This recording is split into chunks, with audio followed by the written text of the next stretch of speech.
बंगाल की खाड़ी पर बना हुआ है एक प्रभावी सर्कुलेशन उत्तर भारत में आ रहा है एक सक्रिय पश्चिमी विक्षोभ लंबे समय बाद। नमस्कार, स्वागत आप सभी का मौसम तक चैनल पर। मैं हूं देवेंद्र त्रिपाठी। 12 अप्रैल के देश भर के मौसम पूर्वानुमान के इस बुलेटिन में आपका अभिनंदन है। हम अगर मौसमी सिस्टमों की स्थिति देखें तो जो उत्तर में डब्ल्यूडी आ रहा है और जो दक्षिण में सर्कुलेशन बना हुआ है, इन दोनों सिस्टमों से भारत के इन दोनों छोरों पर एक्टिविटीज बढ़ने वाली हैं और प्री मॉनसून वर्षा के चलते वर्षा से लोगों को भीषण लू के प्रकोप से निजात मिलने वाली है। लेकिन कहां कहां मिलेगी, ये जानना बेहद जरूरी है।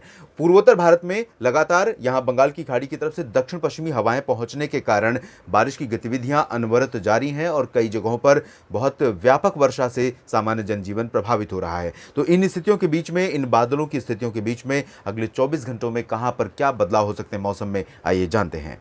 शुरुआत उत्तर भारत के क्षेत्रों से ही करेंगे, जहां पर लंबे समय के बाद डब्ल्यूडी आ रहा है और जिससे बारिश की संभावनाएं बन रही है। वैसे तो डब्ल्यूडी कई सारे आए लेकिन उनसे बारिश नहीं हुई, ऐसी बारिश नहीं हुई कम से कम जिससे कि आप राहत महसूस कर सकें। तो यहां पर उत्तर भारत में जो डब्ल्यूडी पहुंचेगा अगले 24 घंटों में, उसका असर किस तरह से होगा, हम सबसे पहले उसकी बात कर लेते हैं।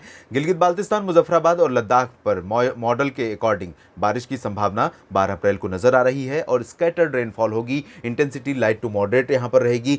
जम्मू कश्मीर, साथ ही साथ हिमाचल प्रदेश और उत्तराखंड के उत्तरी हिस्सों में कुछ स्थानों पर हल्की से मध्यम बौछारें गिरने की संभावना है। पहाड़ों पर भी भारत के आमतौर पर आप जानते हैं कि जब भी प्लेन्स में बहुत ज़्यादा गर्मी बढ़ जाती है, लू चलने लगती है, कई सारे लोग समय निकालकर छुट्टियां बिताने या फिर गर्मी से राहत पाने के लिए पहाड़ों का रुख करते हैं और वहां पर मौसम ठंडा होता है और उसका आनंद उठाते हैं। लेकिन इस बार समय से बहुत पहले न सिर्फ प्लेन्स में हीट वेव का प्रकोप देखने को मिला है, बल्कि उत्तराखंड से लेकर जम्मू कश्मीर, हिमाचल प्रदेश, इन तीनों पर्वतीय क्षेत्रों में भारत के जो कि प्रमुख लोकप्रिय हिल स्टेशंस हैं, पर्यटन स्थल भी यहाँ पर बहुत सारे हैं जहाँ पर इस बार लू का प्रकोप रहा है। तो अब यहाँ पर राहत मिलेगी। अगले 2-3 दिनों के दौरान बारिश की संभावना से यहाँ लोग राहत महसूस कर सकते हैं। सैलानियों को भी बहुत प्लेजेंट मौसम यहाँ पर देखने को मिल सकता है।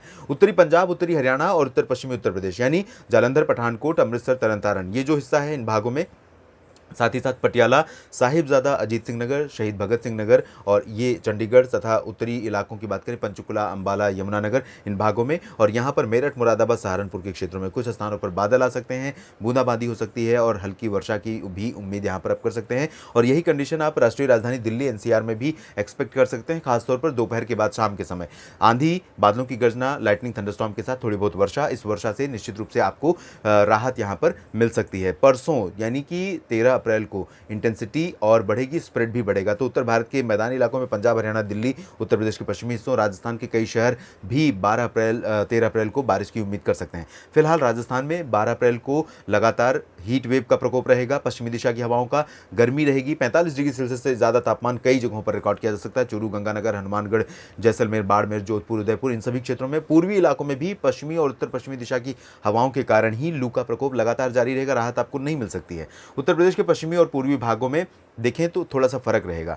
यहाँ पर उत्तरी तराई वाले जिलों में बंगाल की खाड़ी की हवाएं आ रही हैं। उन हवाओं से मॉडल भले नहीं दिखा रहा है बारिश, लेकिन मेरा अनुमान है कि गाजीपुर, मऊ, आजमगढ़ और कुशीनगर, देवरिया से लेकर गोरखपुर, बलिया समेत बहराइच के बीच में और मेरठ, मुरादाबाद, सहारनपुर के बीच, सहारनपुर तो नहीं लेकिन लखीमपुर खीरी तक जरूर ये हवाएं अपना असर दिखा सकती हैं। थोड़ी बहुत वर्षा हो सकती है बादलों की गर्जना के साथ। दक्षिणी हिस्सों में हीट वेव का प्रकोप रहेगा। बुंदेलखंड के रीजन में लखनऊ, कानपुर से नीचे जो दक्षिणी हिस्सा है, जिसमें बांदा, झांसी, ललितपुर, महोबा और फतेहपुर, साथ ही साथ कानपुर, इन इलाकों में बहुत ज़्यादा गर्मी यहाँ पर रहेगी।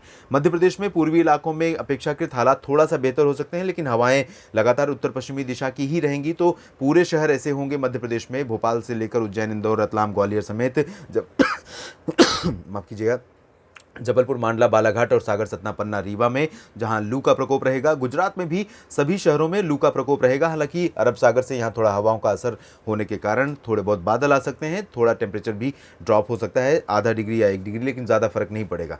मध्य प्रदेश के बाद और गुजरात के बाद महाराष्ट्र की बात करें तो विदर्भ, मराठवाड़ा, मध्य महाराष्ट्र और कोंकण गोवा के उत्तरी हिस्सों में लू का प्रकोप रहेगा। निचले इलाकों में चंद्रपुर से लेकर रत्नागिरी के बीच में हवाएं आर्द्रता वाली होंगी, थोड़े बहुत बादल आ सकते हैं, प्री मानसून वर्षा हो हो सकती है, जैसा पिछले कई दिनों से यहाँ पर मौसम देखने को मिल रहा है, लेकिन प्रोबेबिलिटी बहुत कम है। छत्तीसगढ़ के दक्षिणी भागों और दक्षिण ओडिशा में भी इस तरह की उम्मीद कर सकते हैं। बाकी जगहों पर गर्मी काफ़ी रहेगी। उत्तरी तटीय आंध्र प्रदेश और रायलसीमा, तेलंगाना, उत्तरी आंतरिक कर्नाटक में मेजरली ड्राई वेदर रहेगा, लेकिन हवाओं का जो प्रभाव है बंगाल की खाड़ी की हवाओं का, वो बहुत ज़्यादा बढ़ा हुआ है मध्य भारत और प्रायद्वीपीय भारत पर पूर्वी हवाओं का। तो यहाँ पर भले ही मॉडल प्रेडिक्ट नहीं कर रहा है, लेकिन मेरा अनुमान है कि तेलंगाना में भी, उत्तरी आंतरिक कर्नाटक, दक्षिणी आंतरिक कर्नाटक, रायलसीमा और ये उत्तरी तटीय आंध्र प्रदेश के क्षेत्रों में भी आइसोलेटेड प्लेसेस पर लाइट रेन हो सकती है। ज़्यादा संभावना भले नहीं है। तमिलनाडु, केरल और कर्नाटक के तटीय इलाकों, लक्षद्वीप और पुदुचेरी में भी कुछ स्थानों पर वर्षा की संभावना है।